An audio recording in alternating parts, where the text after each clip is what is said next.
Hello বন্ধুরা, আমি Manisha. Welcome back to my channel. বন্ধুরা, আজকে যে ভিডিওটা নিয়ে এসেছি সেটা হচ্ছে লাভ বার্ডের যে ফেদার ঝরে যাচ্ছে সেই প্রবলেম কি করে সলভ করা যায় সেটাই আজকে শেয়ার করব।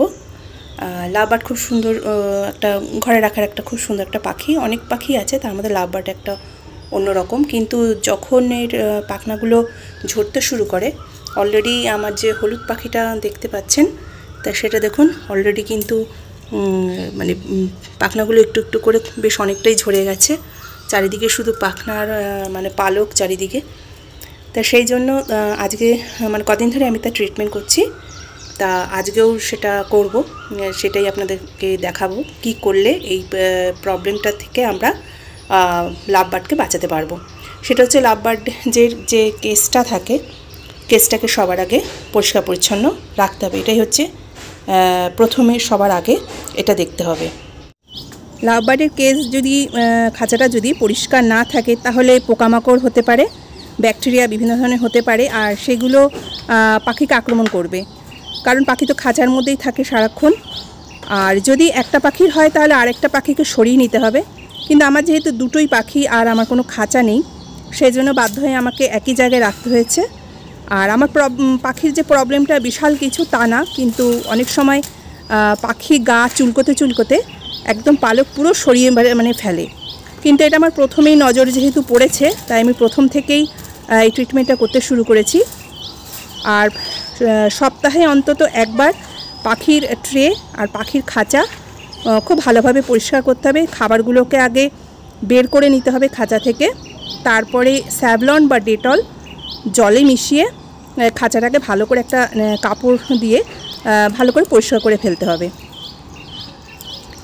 এতে যে ওরা যে পটি করছে বা খাবার খাচ্ছে তার থেকে যে বিভিন্ন রকমের ব্যাকটেরিয়া জন্মায়, তার থেকে যে বিভিন্ন বা অনেক রকম পোকামাকড়ও বাইরে থেকেও আসতে পারে, যেগুলো পাখিকে আক্রমণ করবে, পাখির গায়ে হবে, বা মাইস জাতীয় পোকা বা উকুন যাকে বলা হয়, চামুকুন, সেরম ধরনের যদি পাখির রোগ হয়ে যায় তাহলে কিন্তু খুব অসুবিধা হয়।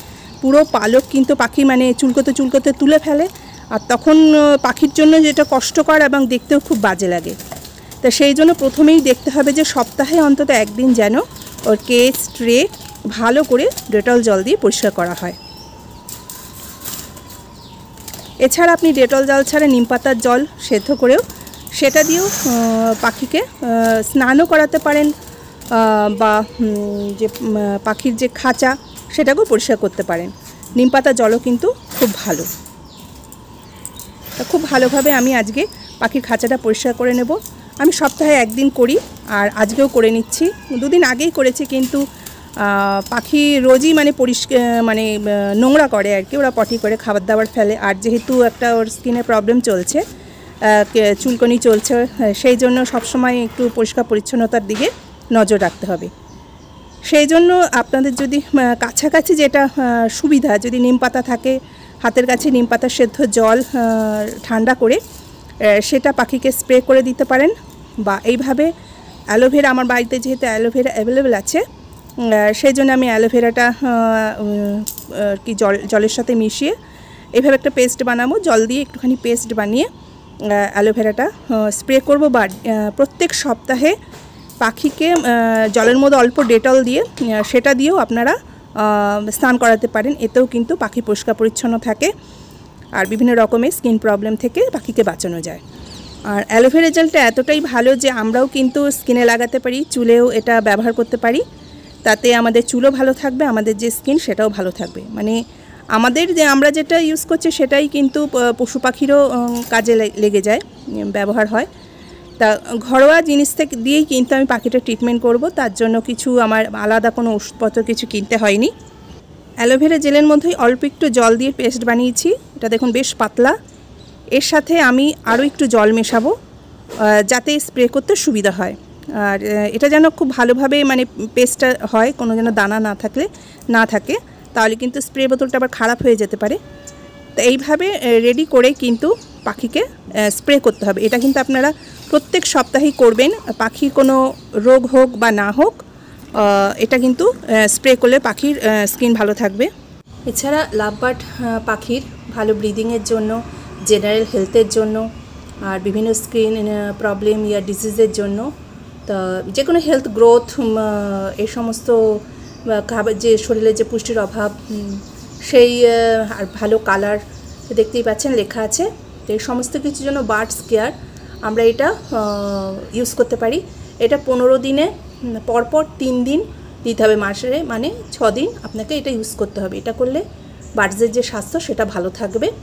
এই কোর্সটাও আমি করছি, এটা ঘরেই রাখবেন। এটা বার্ডস কেয়ার বার্ডসের জন্য খুব জেনারেল একটা মেডিসিন, যেটা আমরা কোনো ডাক্তারের প্রেসক্রাইব ছাড়াও এটা আমরা ইউজ করতে পারি। খাঁচাটাকে সবসময় বাইরেই এনে, ঘরের বাইরে এনে পরিষ্কার পরিচ্ছন্ন করতে হবে, আর ওদের স্প্রেও করতে হবে।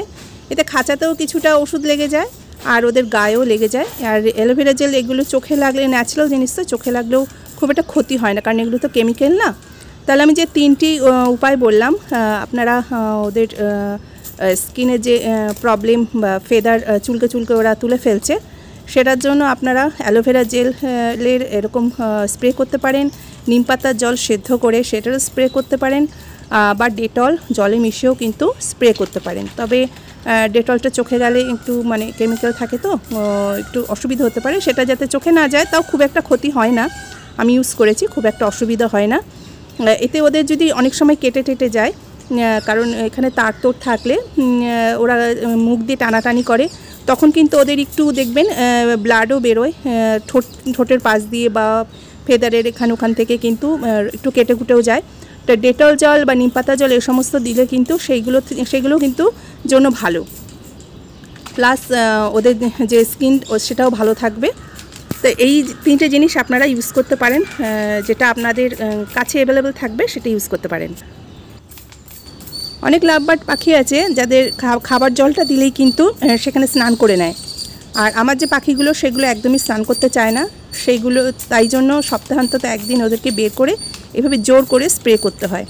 এতে কিন্তু ওদের শরীরও ভালো থাকে, ওদের আরাম লাগে। নাহলে ওদের শরীর মানে পাখির শরীর তো গরম। পাখিরা দেখবেন নর্মালি কিন্তু প্রত্যেক দিনই জল দিয়ে স্নান করে, জলের মধ্যে ডুবে। কারণ আমি গেটের সামনে অনেক জল রেখে দিই পাখিদের স্নানের জন্য। প্রত্যেক দিনই পাখি আসে স্নান করে, অথচ আমার খাঁচার পাখিগুলো কিন্তু জলে একদমই স্নান করতে চায় না। সেই জন্য আমাকে সপ্তাহে অন্তত একদিন, রোজ ঘরের পাখিকে গায়ে জল দেওয়া ঠিক না, সপ্তাহে অন্তত বের করে এইভাবে একটু স্প্রে করে দিলে ওদেরও আরাম লাগে আর ওদের শরীরের জন্য ভালো। পাখিগুলোকে একটু ছাদে নিয়ে এসেছি স্নান করানোর পরে, যাতে ওদেরও মাঝে মাঝে প্রকৃতির মধ্যে একটু রাখতে হয়। আর স্নানের পর সূর্যের আলোতে অবশ্যই একটু রাখতে হবে, যাতে ওরা তাড়াতাড়ি আর কি শুকিয়ে যায় ওদের গাগুলো। আর চারিদিকে পাখির এত আওয়াজ, ওদেরও ভালো লাগে। তা আশা করছি ভিডিওটা আপনাদের কাজে লাগবে।